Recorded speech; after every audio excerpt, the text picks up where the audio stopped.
A little-known occult group may have been an inspiration for one of the most terrifying ideologies of the 20th century. It formed a dark fellowship that was established nearly 100 years ago. It seems that its original members believed that they could live below the Earth's surface and fly to distant stars. Their power would be a mysterious substance called vril. They also believed that one day they would take over the world. They came very close. The mysterious group claimed influence in the highest ranks of the German power structure of the 1930s. This dark fellowship may have been a Nazi cult.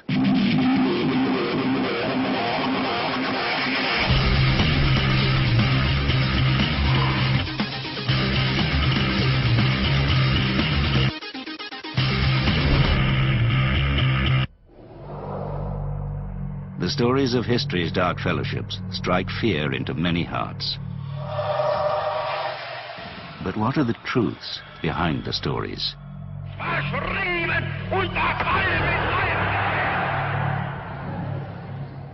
Throughout history, there have been secret organizations striving for influence in political circles. But if the bizarre legends about the Vril Society are true, the organization is particularly unsettling.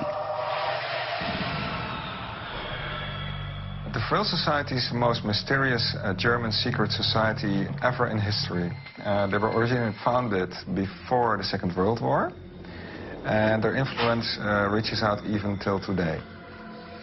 Its members are said to have included senior figures in the Nazi Party, like Hermann Goering, Heinrich Himmler, and even Adolf Hitler. The Vril Society was a dark fellowship. They sought to achieve the mastery of the Aryan race. Before they were able to influence the Nazis, Vril occultists worked in complete secrecy, doing anything to promote Aryan power. What they did, that ranged from straightforward political assassinations, trying to evoke the spirits of the dead, good old-fashioned, what one might call sexual orgies, and more sinisterly, human sacrifice. Michael Fitzgerald is one of just a few historians willing to identify the secrets of the Vril Society. Few records exist, but he claims first-hand sources. Some of my information about the Vril Society has come from direct sources. Some of them swore me to secrecy during their lifetime and have now died. So he is now free to offer his assessment.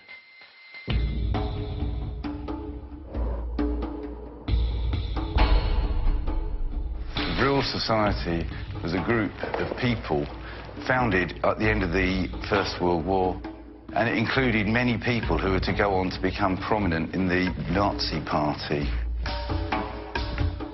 Like any secret society, it had its secret practices. But what made the Vril Society so unique was its members' obsession with an intangible power force called Vril. This power was universal energy. It could do anything. All currents of harm and healing and so on were enclosed within it. It's similar to the Indian concept of prana in many ways, or the Chinese concept of qi. Chinese philosophers believe that qi is the life energy that runs through us all. The Vril Society believed they could harness this energy. And they believed that Vril power could be used to gain material power. So they were frantically searching for this Vril force. Dutchman Theo Peymans has dedicated 25 years of his life to studying the Vril Society. My research has established that certain bureaus in Nazi Germany were frantically searching for this new energy. Obtaining supernatural power might require supernatural efforts. They sought the power of Vril through a variety of different means. There were naturally meditative practices, which were obviously the mainstay of most of their activities. But they weren't meditating to gain inner peace. The theory is that they practice these meditation techniques in order to further the strength of the Vril in themselves. If it was a strength that could potentially dominate the world, wouldn't the members of the Vril Society have done more than esoteric meditation to attain it? They were also very involved with what one might call loosely sex magic. There's an enormous history of sexual magic, going back to witches and witches using sexual powers. This is nothing new. Members of the society are said to have used the magic of sex to summon the power of Vril. There were some sexual practices that went on in the Vril Society. This carnal method of harvesting Vril was less magical and closer to an excuse for swapping partners. They were swingers. Group sex and meditation couldn't really be considered evil and were not exactly unique in the early 20th century. But the Vril Society may have had more sinister rituals. The darkest side of the Vril was undoubtedly their belief, which dates back many thousands of years, that to sacrifice a young child will give more power than anything else if you are turning to the darkness. And that is what they did. After the First World War, many illegitimate and orphan children lived in Bavaria. Children whose disappearance would go unnoticed. And legend had it that the Vril of a child was the most concentrated and most powerful. They were seen as being gateways between the astral and the material world in a way that adults were not. So consequently, they were ideal victims for human sacrifice. Human sacrifices to harness an intangible energy. Where did this Vril notion come from? The bizarre concept had been hijacked and distorted from a science fiction novel.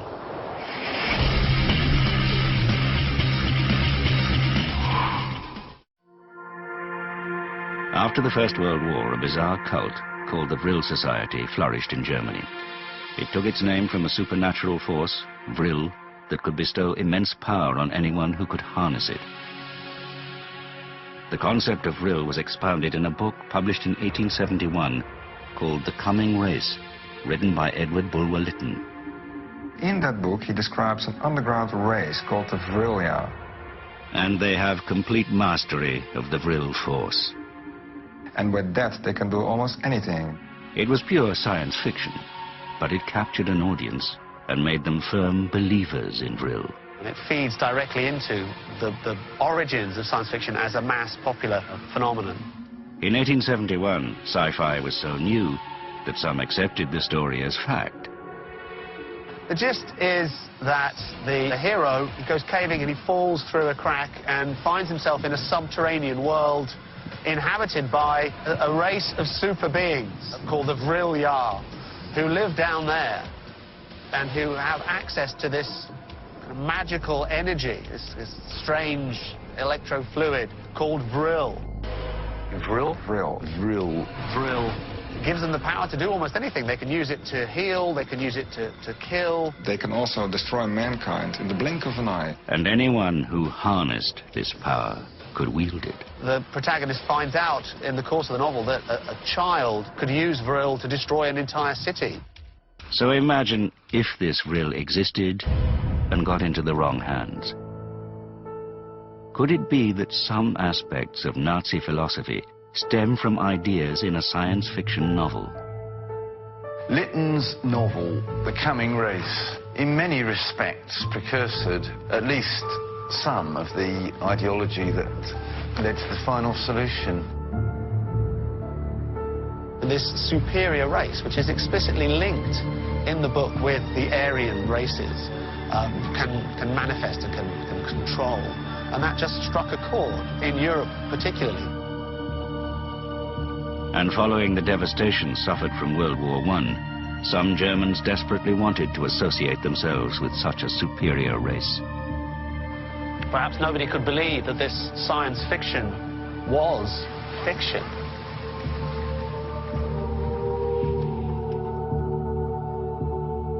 The end of the book comes with a very serious warning. These subterranean keepers of the Vril could destroy mankind. Should they come up and decide they wanted to colonize the surface of the planet, we would be doomed.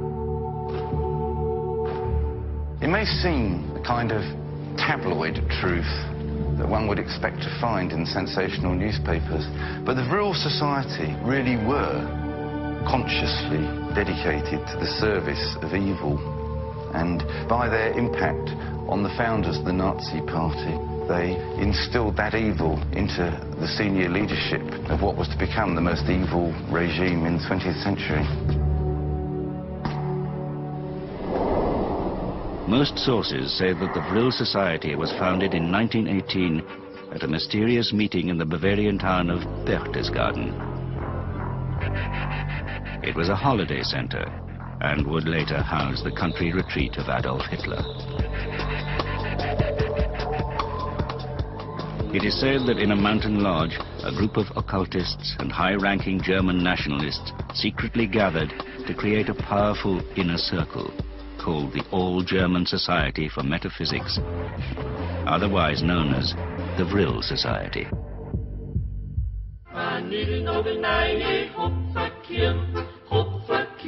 Essentially, it was founded by two people, Rudolf von Sebottendorf. Von Sebottendorf had been very active in the occult movement. He was a Freemason, an alchemist, and a founder of the Tula Society. Their belief in a mythical civilization was a precursor to Nazi Aryan ideas. His real name was Adam Glauer, and he was the son of an engine driver, but he awarded himself a title of nobility. In creating the Vril Society, von Sebottendorf was joined by a man who would darkly influence world history. The other main person within it was Dietrich Eckart.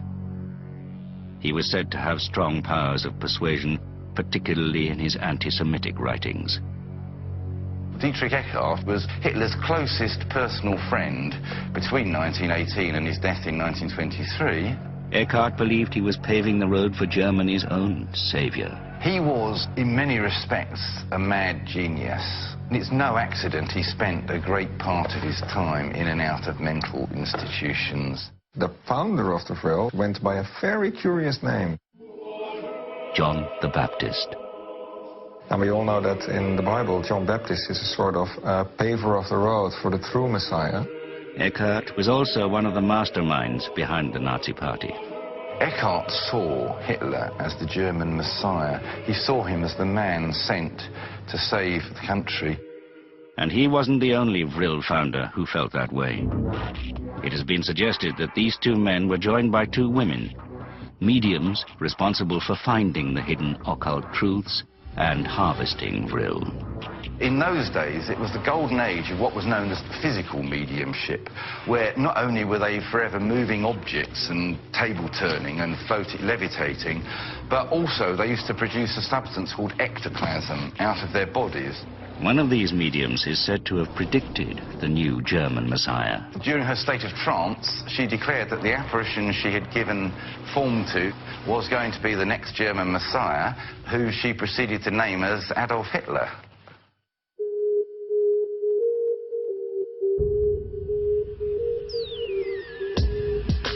So the Vril Society may have indeed paved the way for the person they would promote as the country's Messiah.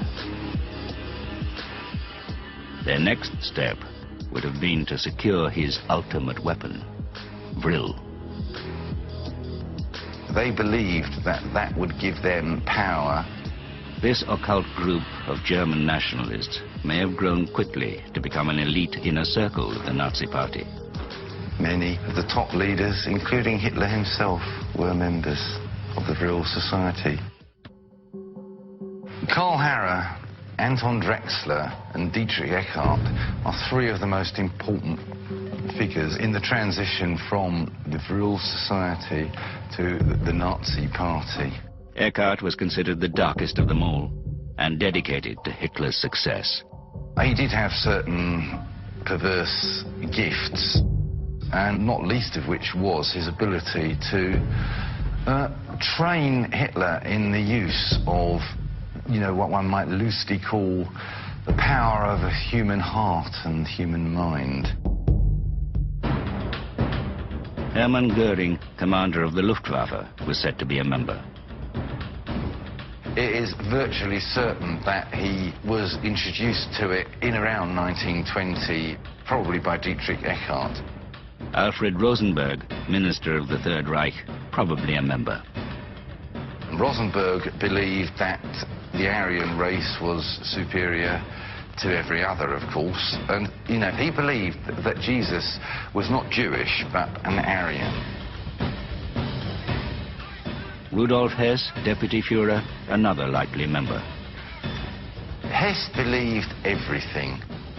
He used to sleep with magnets under his bed to try and draw off harmful emanations. Martin Bormann, chief of the Nazi Party Chancellery, also thought to be a member.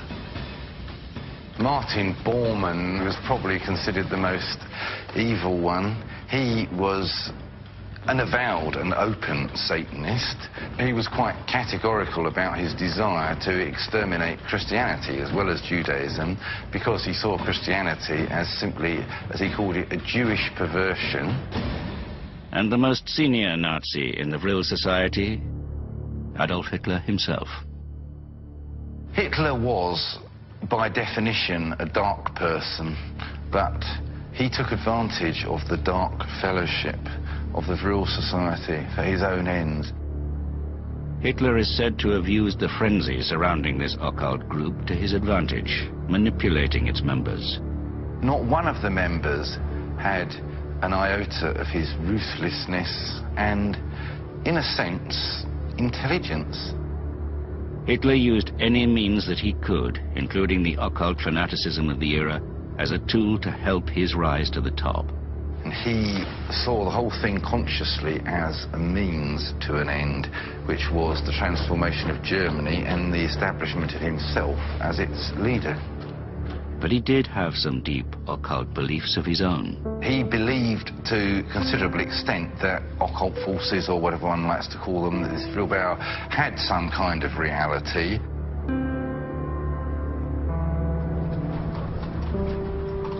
Some believe his first occult exposure happened just before World War I in Vienna, when he met a man named Lanz von Liebenfels.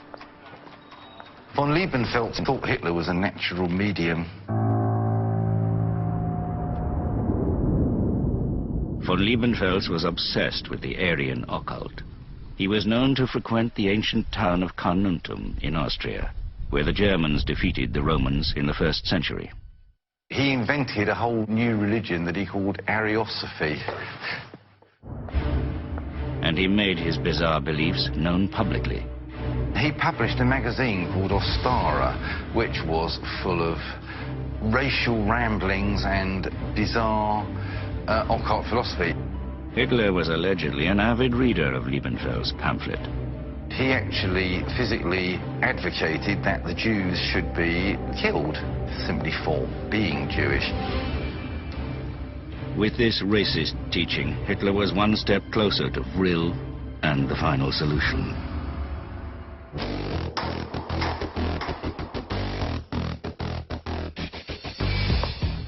But how is it possible that a dark fellowship as bizarre as the Vril Society could even exist, let alone contribute to the most evil regime in modern history?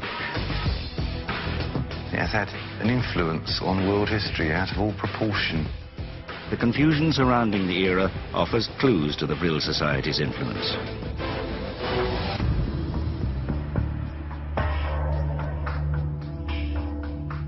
It was a very convoluted time. There were a multitude of secret societies.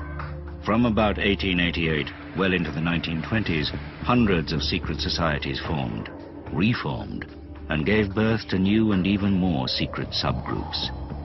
Some were dangerous nationalistic orders, like the Serbian Black Hand Society, responsible for the assassination of Archduke Franz Ferdinand of Austria. Black Hand Society was largely responsible for the First World War. And many of the era's dark fellowships were simply racist, sharing the sentiments of Lanz von Liebenfels, who believed Aryans were gods. He also believed that the Jews were literally children of the devil. The 30 years leading to the formation of the Vril Society was an era obsessed with the strange combination of racial solidarity and the occult. Magic and occult ideas dominated the thinking of virtually every class of society in the late 19th century. But of all the mystics of the time, one person's writings may have been the genesis of the phenomenal occult frenzy. Madame Helene Petrova Blavatsky. I would say that Blavatsky provided the metaphysical framework that has gathered together the vast, vast streams of the ancient wisdom into a coherent system. Blavatsky founded the Theosophical Society in 1875 and established herself as a kind of sage in the occult realm. Theosophists believe in a combination of Asian and occult ideas to promote the concept of a superior Aryan race. She traveled throughout the world for spiritual reasons. Madame Blavatsky wrote, well, several books, but the particularly influential one was The Secret Doctrine. It was based on knowledge she acquired in India and Tibet.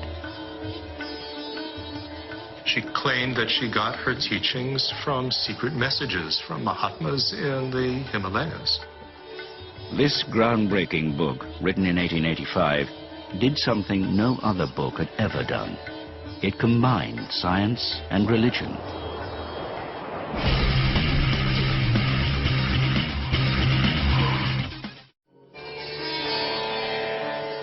Some branches of late 19th century European philosophy drew inspiration from a combination of the occult and Eastern mysticism.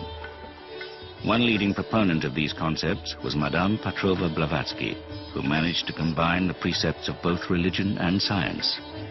Suddenly science, like with Darwin, had seemed to destroy the possibility of religion, and Blavatsky was showing, oh, you can still believe in evolution and yet be religious because this is how it works, you know. Her writings included anti-Semitic notions that fueled later groups like the Vril Society. The Secret Doctrine had an extreme racist view. Some interpret her writings to say that Semitic people had not evolved as far as the Aryans. But she was actually writing of the ancient Aryans, whose Indo-Iranian name means noble. They had simply migrated further than other races, and so they were more evolved. The misrepresentation of Aryan is we are the master race. Blavatsky's ancient Aryans were not the same as Hitler's 20th century Aryan race. The Secret Doctrine clearly had anti-Semitic and racist undertones. This is the danger of letting out high-level truths because of the danger of misrepresentation. The Secret Doctrine was written as a spiritual teaching and a kind of esoteric study of evolution, not an inspiration for the master race. But the racial aspects were the ones that particularly obviously appealed to the Nazis. The world has shown the ghastly effects of twisting what is sacred knowledge and perverting it to one's own personal ends. When the Vril Society was founded, Blavatsky's teachings were more popular in Germany than anywhere else in the world. Seriously, it was that influential on German thought, it really was. Like The Coming Race, Blavatsky's book was misunderstood and its ideas were twisted to support the many other racist philosophies rampant in Europe. So by 1918, the time was ripe for the formation of the Vril Society and the search for ultimate power. Vril? Vril. The Vril Society saw this power as a kind of metaphysical petrol. The Germans needed it because Germany, as we know, did not have fossil fuel reserves.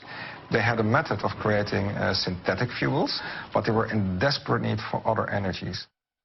In addition to their occult methods for finding this energy, they began an actual quest for the all-important Vril. They followed in Blavatsky's footsteps to Tibet. Vril Society member Karl Haushofer organized expeditions to Tibet beginning in 1923. Their mission? Contacting the Aryan forefathers in the cities deep underneath the Himalayas. They would certainly be the guardians of the Vril. And by the third trip, they were measuring the skulls of the locals, convinced the Tibetans were the Aryan ancestors. Eventually, Hitler formed a Nazi organization to track the Aryan race.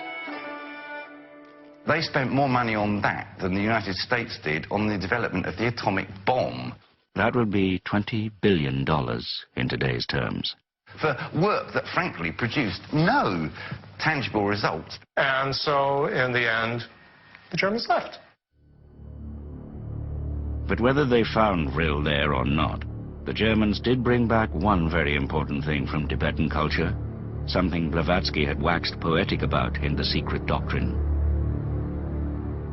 Within its mystical precinct lies the master key which opens the door of every science, physical as well as spiritual. How could Madame Blavatsky have known this mystical figure would become the symbol of hate? A great many of the Vril Society members were conscious Satanists. And these evil men were emblazoned with a symbol, the swastika. Its mystical resonance was of great interest to the Vril Society, and by 1920 it would virtually belong to the Nazis. Previously, though, the swastika had been a symbol of luck and good fortune in Asia. A lot of persons these days forget that before it became an ominous symbol in Nazi Germany, the swastika was to be found everywhere. It was originally meant as a symbol of good fortune. It took on a very tangible meaning, that of the letter G, and for Freemasons, the word geometry. Well, not only did it stand for geometry and math and so on, but it stood for Nordic, the Old Norse gods. It was a symbol of Thor. There was a village in Canada called Swastika, and they had a female hockey team called the Swastikas, with the swastika embroidered on their skirts, and it makes very lovely photos. By 1920, it was no longer a benign symbol. In adopting the swastika, the Nazis did make one significant alteration. Hitler and his cohorts did a funny thing. They changed the direction of the swastika. It no longer turned to the right. His concept of the swastika was very influential. Hitler's swastika turned in the opposite direction, to the left. And the left-hand path is synonymous with evil. The left-hand path, which is something that clearly derives from Roman mythology, and in fact all mythologies, where the evil gods are centered on the left side and the good gods are centered on the right side. This is Hitler's swastika in 1920. It quickly became embedded in Nazi culture, and a variation of it has become known as a sign of the Vril Society. It's found here in Wewelsburg Castle, the home of Heinrich Himmler, commander of the SS and a suspected member of the Vril Society.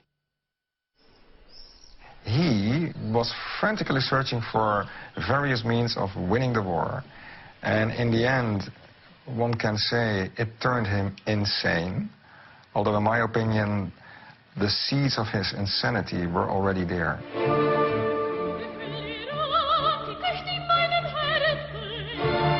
Himmler, of course, was probably the most lunatic of any senior Nazi party member. He was mystical, he was a dreamer. He was a real junkie for every cult and wacky idea going. And he was an architect of Nazi ideology. There are fascinating photos, and this I've never understood, of Himmler with his 12-year-old daughter visiting a concentration camp, a death camp. Now, who on earth would take his 12-year-old daughter to a death camp?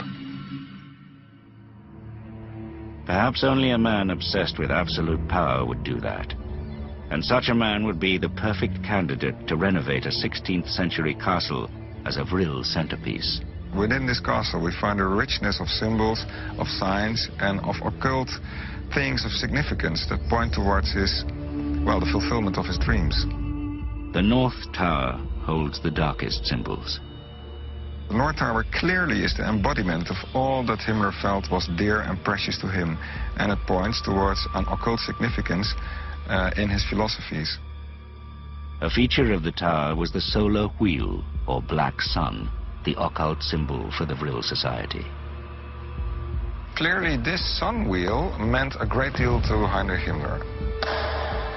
What the solar wheel exactly was, who can tell? It was, however, likely to impress members of the SS visiting the castle.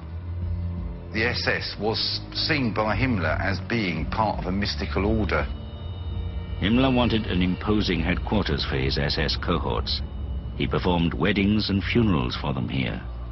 It's alleged that even the full Black Mass was said to have been performed at Wewelsburg on 2 or 3 occasions. But if that ultimate satanic ritual was celebrated at Wewelsburg, it would have been undertaken in another part of the tower, the crypt. In this bizarre room with its excellent acoustics, Himmler created a frightening arena for his elite SS men. There were pedestals around the sides, placed possibly for attending rituals and Vril Society meetings, and a peculiar space in the center, probably for Himmler himself. But this is funny in the sense that if this is the center where the acoustics work the best and the most, then what was the purpose of the center meant for? Would that have been the place where Heinrich Himmler told about his wildest dreams? Was this nightmarish place the focus of all things Vril? Did Himmler have it constructed to be the place where the most despicable rituals could take place? This, of course, is one of these things that one will never know for certain. Was it here that Himmler held his notorious Vril experiments? This quack doctor called Rascher, who used to literally freeze prisoners until they were on the point of death, and then he would put naked prostitutes against their bodies to see if that would revive them, and then, if so, they were then instructed to have sex with them, and then all the temperatures would be taken. Himmler called it animal magnetism, but it was essentially Vril-based. Himmler may have been searching for Vril through sexuality. Of course, it was ridiculous because 50% of the male subjects used to die.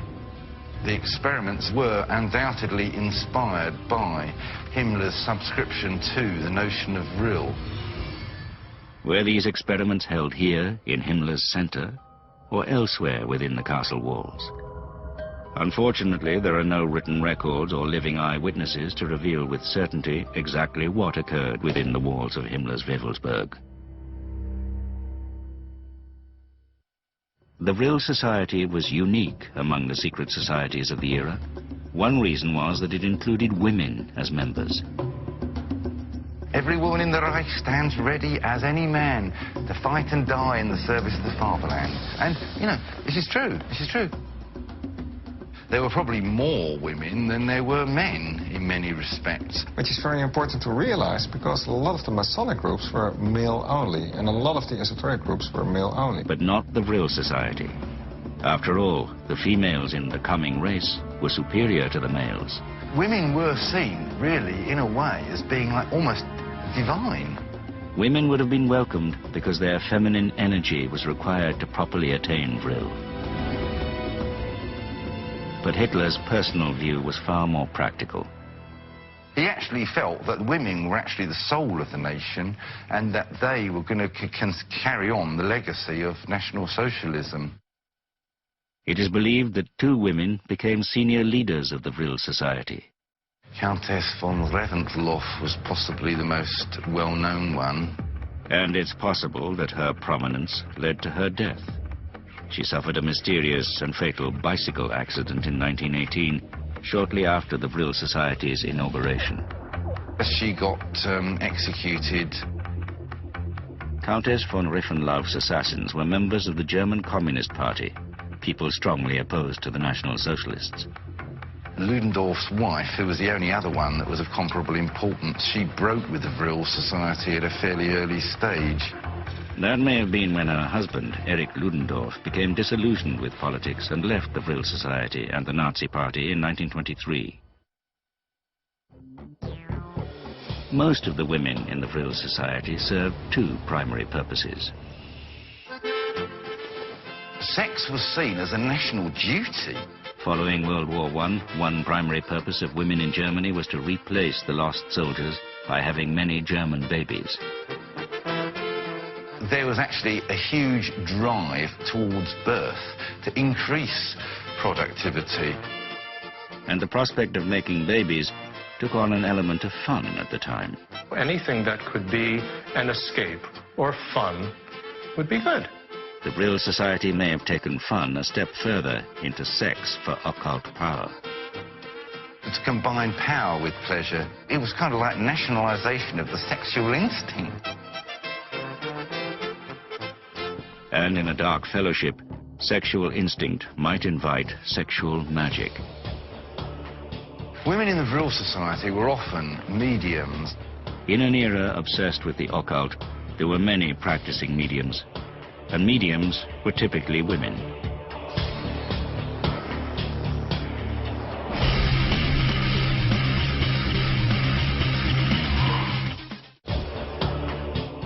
With secret societies dabbling in the occult rampant throughout Germany in the 1930s, successful mediums were in great demand, and the Vril Society held such women in high esteem. They were considered to be particularly receptive channels between the ordinary world and the astral world. Well, it sounds like a fascinating and novel concept, but clearly it is not. I mean, in Germany we had female mediums doing exactly that. They didn't have any political influence in any way, and that what they essentially did was try and channel in the Vril power and then translate it out into the rest of the people in the room. A kind of psychic photosynthesis, one might say. One bizarre legend suggests that the female founders of the group were receiving messages about Vril from other galaxies. Well, it's been alleged that that the Vril Society was able to contact beings from Aldebaran and so on. That depends to a certain extent on your point of view. It's not strange that these ideas would evolve or mutate into ideas of long-haired women communicating with people underneath the Earth and on other planets. Why not? Makes a better story. It's more fun. The idea of two long-haired mediums communicating with other galaxies through automatic writing was not so outrageous in 1918. There is this fascinating book that I held in my hand just yesterday. It was published in 1823, and it's called Voyages to the Sun, the Moon and Other Planets. And it was written by a female medium at that time, 1823. So clearly the idea that two female mediums are involved in communicating with an interstellar civilization on Aldebaran in 1970 is not new. And long hair also had a long tradition. The long hair of the women is partly a throwback, of course, to the old days of the Valkyries, maidens and so on. I wonder how much of this is borrowing themes from Wagner. Naturally, not all women of the Vril Society were long-haired beauties. But all of the Vril Society legends, like everything surrounding the organization, were larger than life. Exaggeration was part of the plan, and that exaggeration included Heinrich Himmler's nightmarish castle. This all could have been a stage prop, a setting, a fitting setting for Himmler's plans and Himmler's evil dreams. It's a very clever ploy of propaganda. Propaganda was an integral part of the entire Nazi culture. Ensuring that the Third Reich would survive in our darkest dreams. So what was real? And what, if anything, has become of the Vril Society? The problem with researching the Vril Society today is that clearly this concept attracts people of unsavory character.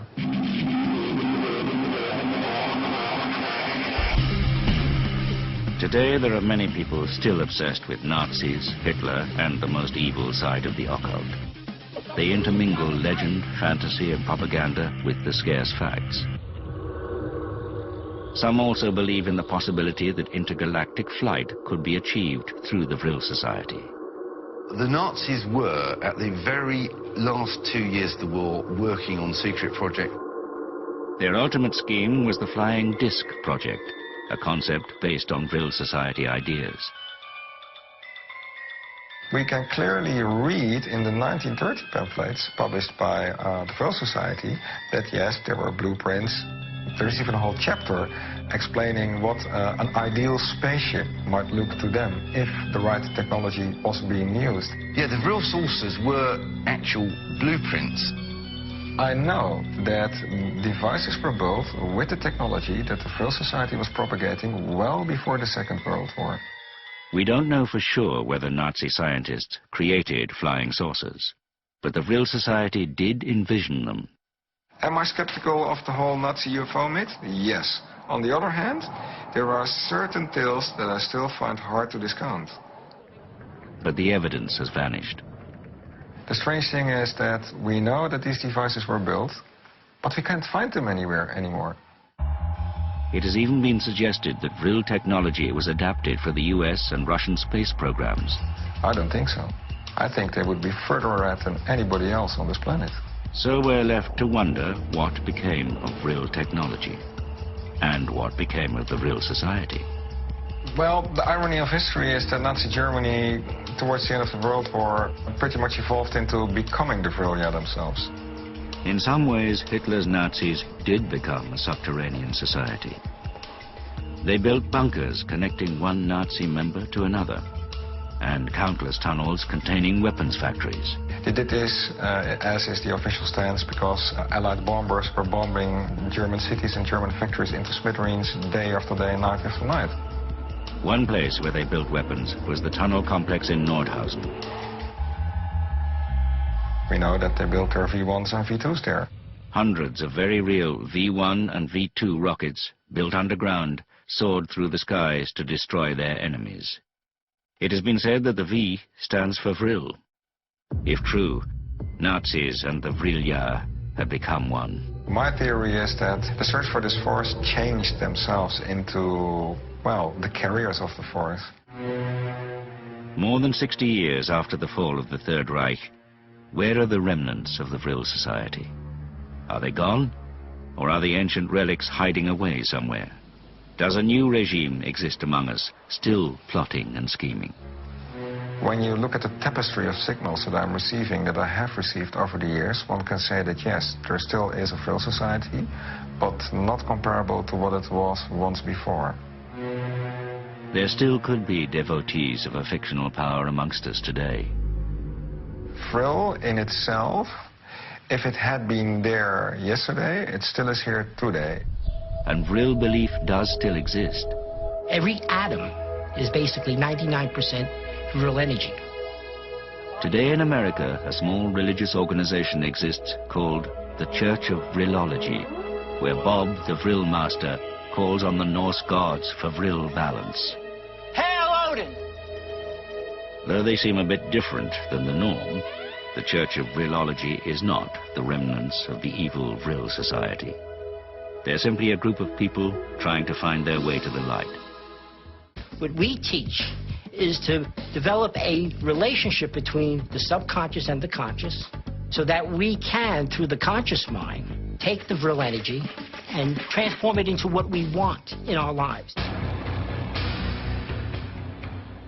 The original occultist members of the Vril Society were at the other end of the spectrum, looking directly and deeply into the darkness to harvest and execute ultimate power.